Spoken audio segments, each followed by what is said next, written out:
Hello everyone, welcome to Crystal Commerce Classes Learning that Influences You by Avneet Kaur. Class 11th Accountancy Chapter Number 2 Basic Accounting Terms. आज हम जो class 11th का subject है Wednesday को हम पढ़ते हैं अकाउंटेंसी।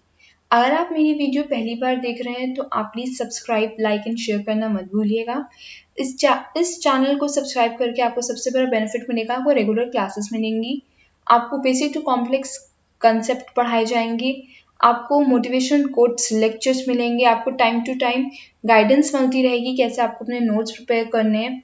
आप अपने डाउट्स को इजीली कमेंट बॉक्स में कमेंट करके पूछ सकते हैं। आप मुझे इंस्टा पेज @avneet.crystal में भी फॉलो कर सकते हैं। आप हर तरीके से सोशल मीडिया का प्रॉपर यूटिलाइजेशन करके, सही डायरेक्शन में यूटिलाइजेशन करके, उस चीज़ का यूटिलाइज करके आप अपने डाउट्स को, अपनी स्टडी को, अपनी नॉलेज को इन्हांस कर सकते हैं। तो आज हम जो पढ़ रहे हैं वो है चैप्टर 2 बेसिक अकाउंटिंग टर्म्स।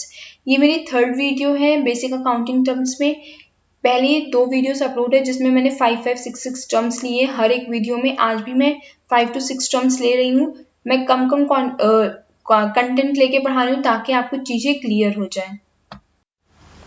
पहला टर्म जो आज का है वो है income. Income is different from revenue, amount received from sales of goods. Revenue and the cost of goods is called expenses. Surplus of revenue over expenses is called income. Income is equal to revenue minus expenses. मतलब ये है कि मेरी stationery की shop है, मैंने 50 pen cell किए और मुझे 50 रुपये मिले। मान लो 50 पेन सेल करके मैंने 100 रुपीज़ अर्न किए, तो वो जो मैंने अमाउंट अर्न किया ना, जो अमाउंट रिसीव हुआ 50 पेन बेचने के बाद जो पैसा मिला वो क्या है, मेरा रेवेन्यू। ठीक है। और जो cost of goods is called, मतलब वो जो उसकी कॉस्ट थी, मान लो वो 50 पेन की कॉस्ट 50 रुपए थी, तो वो क्या है, एक्सपेंस हो गए मेरे। सरप्लस क्या हो गया, रेवेन्यू माइनस एक्सपेंस क्या है, हमारी इनकम। एग्जाम्पल फिर से समझो, मैंने 50 पेन सेल किए 100 रुपए की, 50 पेन 100 रुपए के बेचे, मैंने 50 पेन बेचे, मुझे 100 रुपए मिले। जो 100 रुपए मिले ये क्या है, हमारा रेवेन्यू। ठीक है। एक्सपेंस क्या है, वो जो 50 पेन मैंने बेचे, वो जो 50 pen cost of goods sold, जो 50 पेन की कॉस्ट थी, वो मेरे क्या हो गए, एक्सपेंस। अब रेवेन्यू जो मिला, जितने की मैं पेन लाई थी, उसके बीच उसको माइनस कर देता हूँ, वो हमारी क्या है, इनकम। इसको क्या हम बोलते हैं, इनकम। जब हम प्रैक्टिकल में आएंगे ना तो आपको चीजें और क्लियर होंगी। अभी यहाँ पे थोड़ा सा टाइम लगता है। जब मैंने भी स्टार्ट किया था मुझे भी थोड़ी प्रॉब्लम्स आई थी और बहुतों को नहीं भी आएंगी। तो ज़रूरी नहीं है आप पैनिक हो, आप चीज़ों को समझिए, बार बार पढ़ें, सुने, और कोई डाउट हो आप पूछ सकते हैं। प्रैक्टिकल के टाइम चीज़ों में और क्लैरिटी आएगी आपको। नेक्स्ट टर्म है profit. It is the excess of total revenue expenses of a business enterprise for an accounting period. Profit increases the investment of the owners. जो भी एक्सेस में total revenue expenses of a business, यानी कि जो access मतलब total revenue expenses जो थे, total revenue total expenses का जो एक्सेस मतलब जितना एक्सेस मिला मुझे, जितना एक्स्ट्रा प्रॉफिट मिला, वो हमारी क्या है, प्रॉफिट हो गया। एक्सेस मतलब जो इनकम क्या हुई हमारी, रेवेन्यू में से एक्सपेंस माइनस कर दे, इनकम है। बट एक टाइम के बाद अगर मुझे 100 रुपए की इनकम हो गई और मुझे एक्सेस में 400 रुपए मिल गए, तो वो एक्सेस टोटल रेवेन्यू जो एक्सपेंसेस है ना अकाउंटिंग पीरियड के, वो हमारे प्रॉफिट होते हैं। प्रॉफिट इंक्रीज करता है ओनर्स के इन्वेस्टमेंट को। नेक्स्ट है गेन। ये मॉनेटरी बेनिफिट है। It is a monetary benefit, profit or advantage resulting from events of transactions which are incidental to business such as sale of fixed asset, winning a court case or appreciation in the value of asset. यानी कि कोई ऐसी चीजें business की जिससे मुझे profit or advantage हो रहा, गेन उसको बोलेंगे। जहां मुझे मान लो कोई कोर्ट में केस चल रहा था हमारे बिजनेस से रिलेटेड, वो मैं जीत गई, तो वो मेरा क्या है, गेन है। ये मॉनेटरी बेनिफिट मिल रहा है मुझे।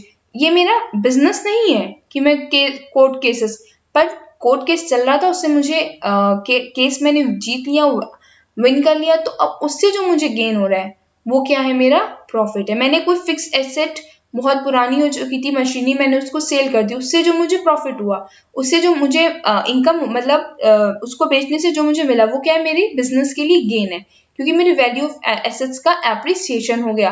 तो वैल्यू ऑफ एसेट मतलब वो जो एसेट थी उसके प्राइस बढ़ गए, तो मेरे लिए क्या है, गेन है। नेक्स्ट टर्म है loss. The term conveys to meaning. ये टर्म दो तरीके की बात करता है. Conveys the result of the business for a period when total expenses exceeds total revenue. जब टोटल एक्सपेंस हमारे ज़्यादा होते हैं और टोटल रेवेन्यू कम होता है तो हमें लॉस हो जाता है. जैसे कि मान लो 50 पेन मैंने सेल, अभी हमने एग्जांपल पढ़ा, 50 पेन सेल करके मुझे 100 रुपये मिले. अब क्या हो, मैंने 50 पेन सेल किया और मुझे 30 रुपीज़ मिले. तो क्या हो गया, मेरे एक्सपेंसेस ज़्यादा थे और टोटल रेवेन्यू कम. ठीक है, तो डिफरेंस क्या है, मेरा लॉस है 20 rupees. It refers to some fact or activity against which firm receives no benefit. ऐसी एक्टिविटीज जिससे फर्म को ना लॉस हो जाए. जैसे कि मान लो कोई ऐसे फायर हो गया, मतलब मेरी फैक्ट्री में फायर लग गई, तो उससे क्या हो गया, मेरे फर्म को नुकसान हो गया. ठीक, फर्म रिसीव्स नो बेनिफिट, कोई बेनिफिट नहीं है, कोई चोरी हो गई, थेफ्ट. ठीक है, the theft of an asset is loss, और कोई डेप्रिसिएशन हो गया एक्सपेंसेस का. तो ये सब चीजें जो है, इससे क्या होगा, मुझे लॉस होगा. तो लॉस दो तरीके से हो सकता है, दो तरह के मीनिंग कन्वे करता है ये. नेक्स्ट टर्म है हमारा परचेज.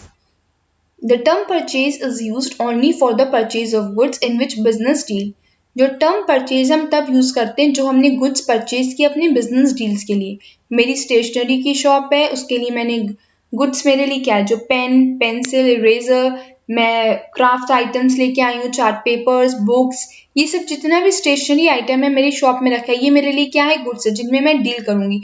मेरे डील करूंगी मतलब कि मैं उन गुड्स को बेच के पैसा कमाऊंगी. In case of manufacturing concern, goods means acquiring of raw materials for the purpose of conversion into finished goods and then cell.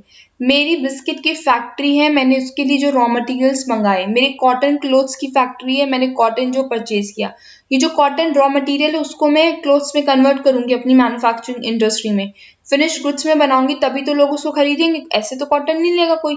Cotton को कपड़ों में, कॉटन से मैं जब क्लोथ्स बनाऊंगी तो वो कन्वर्ट हो जाएंगे फिनिश गुड्स में और वो तब सेल होंगे. तो मैन्युफैक्चरिंग कंसर्न के लिए जो गुड्स है उसका मतलब होता है रॉ मटेरियल, जिसका पर्पज होता है कि वो कन्वर्ट कर दे उस रॉ मटेरियल को फिनिश गुड्स में. In case of trading concern, goods are those things which are purchase for resale. Trading concern के लिए वो गुड्स का मतलब होता है गुड्स को लिया और फिर से बेच दिया. होलसेलर से लेके आया, रिटेलर ने बेच दिया, तो क्या है, रीसेल हो रहा है. या कोई ऐसे गुड्स खरीद के फिर मैंने किसी और को बेच दिया. तो ये सब क्या है भाई, ये हमारी परचेज है. परचेज का वर्ड जो परचेज है, ठीक है. और इसमें द टर्म परचेज जो है ना वो इंक्लूड करता है बोथ कैश परचेज और क्रेडिट परचेज. दोनों के लिए हम क्या वर्ड यूज करते हैं, परचेज. Purchase return. अब परचेज रिटर्न क्या होता है, when purchased goods are returned to the suppliers, these are known as purchase goods.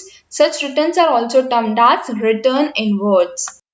देर, हाँ, तो आज का क्लास तो हमारा यहीं एंड होता है. आज की वीडियो, आज हमने 5-6 टर्मिनोलॉजीज पढ़ी. हमने पढ़ा इनकम क्या होता है, प्रॉफिट क्या होता है, gain, loss, purchase and purchase return. 6 terminologies हमने पढ़ी.